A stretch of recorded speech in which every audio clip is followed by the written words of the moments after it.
ನನ್ನ ಹೆಸರು ಅರುಣ್ ರಾಜು. ನಮ್ಮ ಫ್ಯಾಮ್ಲಿಯಲ್ಲಿ ನಾನು, ನಮ್ಮ ಮಿಸ್ಸಸ್ಸು, 2 ಮಕ್ಕಳು ಇದ್ದೀವಿ. ನಾವು ಬೆಂಗಳೂರಿಗೆ ಬಂದು 20 ಇಯರ್ಸ್ ಆಗಿದೆ. ನಾನಿಲ್ಲಿ ಕಾರ್ಪೆಂಟ್ರ್ ಕೆಲಸ ಮಾಡ್ತಾಯಿದ್ದೀನಿ. ನಾನು ಕಾರ್ಪೆಂಟ್ರ್ ಕೆಲಸ ಬಂದು ಇಲ್ಲಿ ಬೆಂಗಳೂರಿಗೆ ಬಂದಾಗ ಒಂದು 15 ಇಯರ್ಸ್ ಆಯಿತು. ಚೆನ್ನಾಗಿ ಹೋಗ್ತಾಯಿದೆ ಕೆಲಸಗಳು. ನಮ್ಮ ಮನೇಲಿ ಮಿಸ್ಸಸ್ಸು, ನಾನು, ನಮ್ಮ ಮಕ್ಕಳು ಇವರು ಇದ್ದಾರೆ. ಫಸ್ಟ್ನೇ ಅವಳು 3ನೇ ಕ್ಲಾಸ್ ಹೋಗ್ತಾ ಇದ್ದಾಳೆ.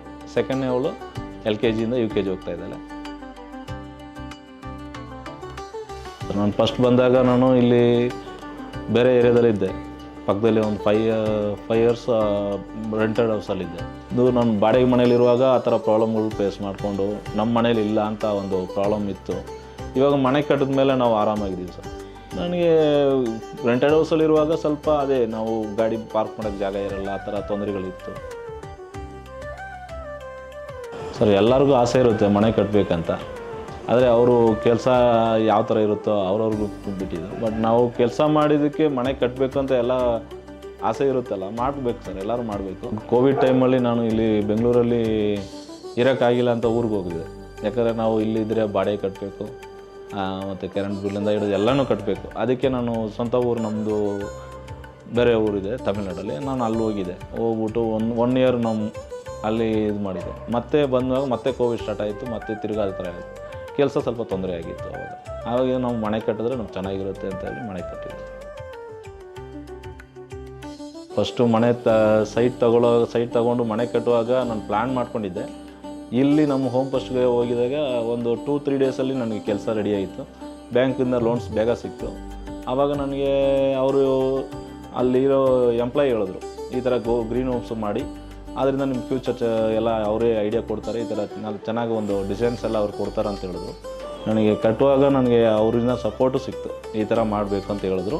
ನಾನು ಆ ಥರ ಮಾಡಿದೆ. ಯಾವ ಥರ ನನಗೆ ಕಷ್ಟನೂ ಆಗಿಲ್ಲ. ಗ್ರೀನ್ ಹೋಮ್ಸಲ್ಲಿ ಮೆಟೀರಿಯಲ್ ಅಂದರೆ ಅವರು ಸಿಮೆಂಟ್ ಬ್ಲಾಕ್ ಯೂಸ್ ಮಾಡಬೇಕಂತ ಹೇಳಿದ್ರು.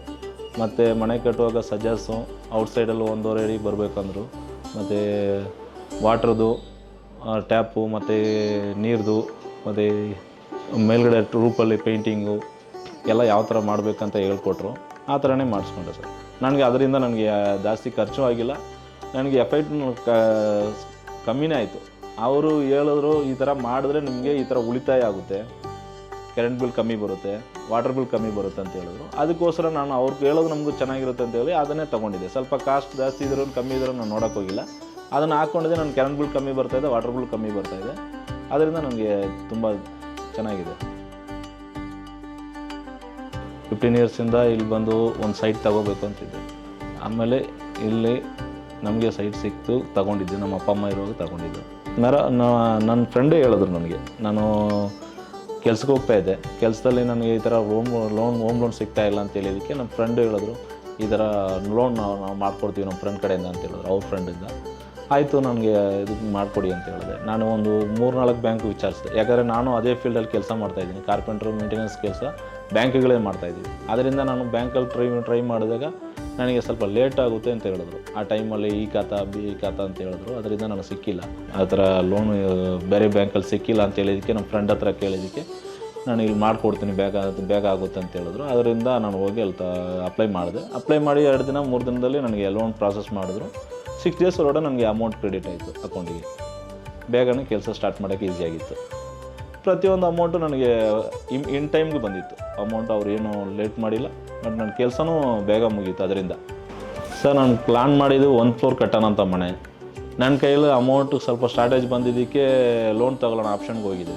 ಲೋನ್ ತೊಗೊಂಡ್ಮೇಲೆ ನನಗೆ ಇನ್ನೊಂದು ಆಪ್ಷನ್ ಸಿಕ್ತು, ರೆಂಟ್ ಬಿಡೋಣ ಅಂತ. ಅದಕ್ಕೆ 2 ಫ್ಲೋರು 3 ಫ್ಲೋರ್ ಕಂಪ್ಲೀಟ್ ಮಾಡಿಕೊಂಡು ನಾನು 1 ಫ್ಲೋರಲ್ಲಿ ಇದ್ಕೊಂಡು 2 ಫ್ಲೋರ್ ಮನೆ ಬಾಡಿಗೆ ಬಿಟ್ಟಿದ್ದೀನಿ. ಅದು ರೆಂಟ್ ಬರ್ತಾಯಿದೆ. ಅದರಿಂದ ನನಗೆ EMI ಕಟ್ಟೋಕ್ಕೆ ಈಸಿ ಆಗುತ್ತೆ. ನನ್ನ ಕೆಲಸಕ್ಕೆ ಏನು ತೊಂದರೆ ಆಗಿಲ್ಲ. ಇವಾಗ ನನ್ನ ಮಕ್ಕಳು, ನಾನು ಫ್ಯಾಮ್ಲಿ ಎಲ್ಲ ಚೆನ್ನಾಗಿದ್ದೀವಿ. ಫಸ್ಟು ರೆಂಟೆಡ್ ಮನೇಲಿರುವಾಗ ಸ್ವಲ್ಪ ನಾವು ಹೋದರೆ, ಎಲ್ಲೂ ಔಟ್ಸೈಡ್ ಹೋದ್ರೂ, ರಿಲೇಷನ್ ಮನೆಗೆ ಹೋದ್ರೂ ನಾವು ಬಾಡಿಗೆ ಮನೆಯಲ್ಲಿದ್ದೀವಿ ಅಂತ ಒಂದು ಫೀಲ್ ಇತ್ತು.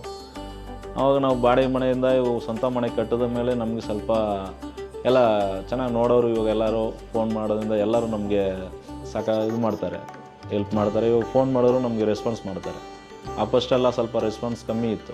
ಅದೇ ನಾವು ಒಂದು ಮರ್ಯಾದೆ ಅಂತೀವಲ್ಲ, ಮರ್ಯಾದೆ ಸ್ವಲ್ಪ ಕಮ್ಮಿ ಇತ್ತು. ಇವಾಗ ಮರ್ಯಾದೆ ಜಾಸ್ತಿ ಆಗಿದೆ ಮನೆ ಕಟ್ಟಿದ ಮೇಲೆ, ಸ್ವಂತ ಮನೆಯಲ್ಲಿ. ಆ ಥರ ಏನಿಲ್ಲ ಸರ್, ನನಗೆ ಆ ಥರ ಡಿಫಿಕಲ್ಟಾಗಿ ಏನೂ ಆಗಿಲ್ಲ. ಎಲ್ಲ ಕೆಲಸ ಆರಾಮಾಗಿ ಇತ್ತು, ನನ್ನ ಕೆಲಸ ಮಾಡೋಕ್ಕೂ ಈಸಿ ಇತ್ತು. ಮನೆ ಕಟ್ಟುವಾಗಲೂ ನನಗೆ ಯಾವ ಥರ ತೊಂದರೆನೂ ಆಗಿಲ್ಲ. ಯಾಕಂದರೆ ಲೋನ್ ಈಸಿಯಾಗಿ ಬರುವಾಗ ನಾನು ಅಮೌಂಟು ಕ್ಲಿಯರಾಗಿ ಕೊಡ್ತಾ ಇದ್ದಾಗ ಕೆಲಸ ಬೇಗ ನಡೀತಾ ಇತ್ತು. ನಾನು ಅಂದ್ಕೊಂಡಿದ್ದ ಟೈಮ್ಗೆ ಕೆಲಸ ಮುಗೀತು. ಅದರಿಂದ ನನಗೆ ಯಾವ ತೊಂದರೆ ಆಗಿಲ್ಲ ಸರ್. ಹೋಮ್ ಫಸ್ಟು ನಮ್ಮ ಫ್ರೆಂಡ್ ಹೇಳಿದ ಮೇಲೆ ನನಗೆ ಗೊತ್ತಾಗಿದ್ದು. ಅದರಲ್ಲಿ ಗ್ರೀನ್ ಹೋಮ್ ಅಂತ ಹೇಳಿದ್ರು, ಅದನ್ನು ತೊಗೊಂಡೆ. ಇವಾಗ ನಾನು ಮನೆ ಕಟ್ಟಿದ ಮೇಲೆ ನಮ್ಮ ಫ್ರೆಂಡಿಗೆ ಯಾರಾದ್ರು ಕೇಳಿದ್ರೆ ಹೇಳೋಣ ಅಂತ ಹೇಳಿದ್ದೀನಿ, ಒಬ್ರಿಗೆ ಹೇಳಿದ್ದೀನಿ, ಇಬ್ರಿಗೆ ಹೇಳಿದ್ದೀನಿ. ಬಟ್ ಅವರು ತಗೊಳ್ತೀನಿ ಅಂತ ಹೇಳಿದ್ದಾರೆ. ನೋಡ್ಬೇಕು ಸರ್. ಈಸಿಯಾಗಿ ಮಾಡಬೇಕಂದ್ರೆ ನೀವು ಲೋನ್ ತೊಗೋಬೇಕಂದ್ರೆ ನೀವು ಈ ಥರ ಬ್ಯಾಂಕಿಗೆ ಹೋದರೆ, ಹೋಮ್ ಫಸ್ಟ್ ಬ್ಯಾಂಕಿಗೆ ಹೋದರೆ ಬೇಗ ಆಗುತ್ತೆ ಸರ್.